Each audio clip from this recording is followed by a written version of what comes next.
You know, for thousands of years, there's been this one figure who's a mischievous kid, a divine hero, a brilliant strategist, and a deep philosopher, all rolled into one. He's this incredibly complex and fascinating character, and his story, well, it still captivates millions all over the world. So that brings us to the big question. Who is Krishna really? Is he a god, a hero, a philosopher, a king?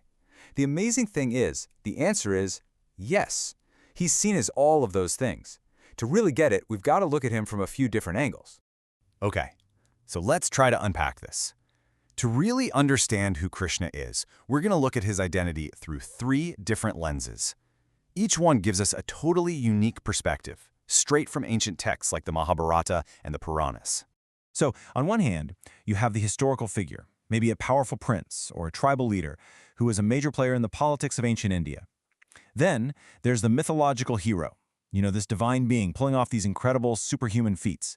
And finally, for millions and millions of people, he is the devotional deity, the supreme being himself, the ultimate focus of love and worship. And the thing is, these views don't cancel each other out. They're more like layers of a really deep and complex identity. For a lot of people today, all 3 of these ideas are true at the same time. Now, let's get into the image of Krishna that so many of us know and love, the divine hero whose whole life is this series of leelas, or divine plays. And these aren't just cool stories, they're actually teachings, all wrapped up in myth and magic. So let's go to the village of Vrindavan. This is where Krishna grows up. He's this playful, super charming kid who is famous for, among other things, stealing butter. But underneath all that mischief, he's hiding a secret of just unimaginable power. There's this one incredible story where a powerful, arrogant god gets angry and unleashes this torrential, week-long storm to punish the villagers. And what does this little kid do? He just calmly walks over, lifts the entire Govardhan hill on the tip of his little finger, and holds it up like a giant umbrella, protecting every single person and animal in the village. And right there, that's the deeper meaning of the story. It shows that Krishna's power isn't about violence or brute force. It's about a kind of protective, loving grace.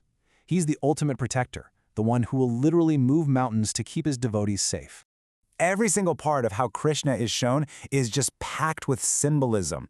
You see that peacock feather in his hair? It's not just decoration. It represents the beauty and sacredness of all life. The music from his flute, that's seen as the divine call of God, pulling every soul back to the spiritual path. And the cows he's always around, they stand for gentleness, purity, and living in harmony with nature. But here's the thing. Krishna is so much more than a playful hero. He is also a seriously profound philosopher. And to see that side of him, we have to go to a completely different scene, a massive battlefield, Kurukshetra. This is the stage for one of the world's most important spiritual books, the Bhagavad Gita, where Krishna steps into the role of the ultimate guide. So picture this. The great warrior Arjuna is about to fight a terrible war against his own cousins and teachers, and he's just paralyzed with doubt. Krishna's advice to him revolves around this one core concept, dharma. Now, dharma isn't just a list of rules. It's your own personal, intrinsic duty. It's the right path that you are meant to walk to help keep the universe in balance.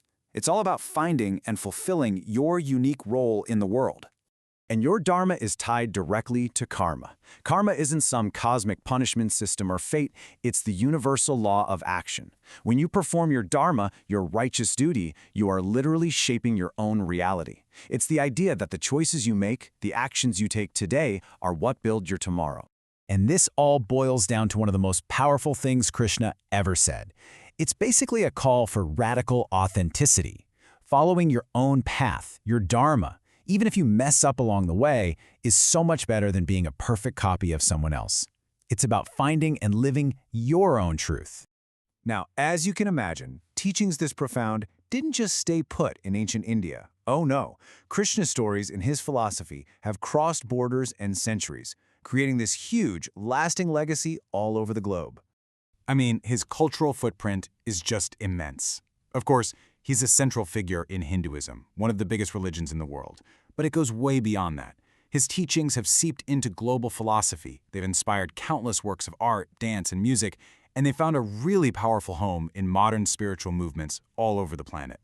And to really get what makes his message so unique, it kind of helps to see it next to other major spiritual paths.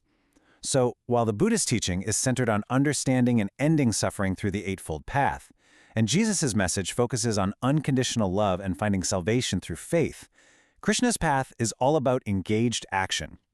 It's about doing your duty in the world, but doing it without being attached to the praise or the blame that comes from it. And that brings us right back to that critical teaching from the battlefield. Krishna's advice to Arjuna still echoes today, and it leaves us with a question that's both ancient and incredibly personal. In your own life, when you're facing a tough choice or a moment of crisis, what guides your actions? What's the right thing, the dharma, that is uniquely yours to do?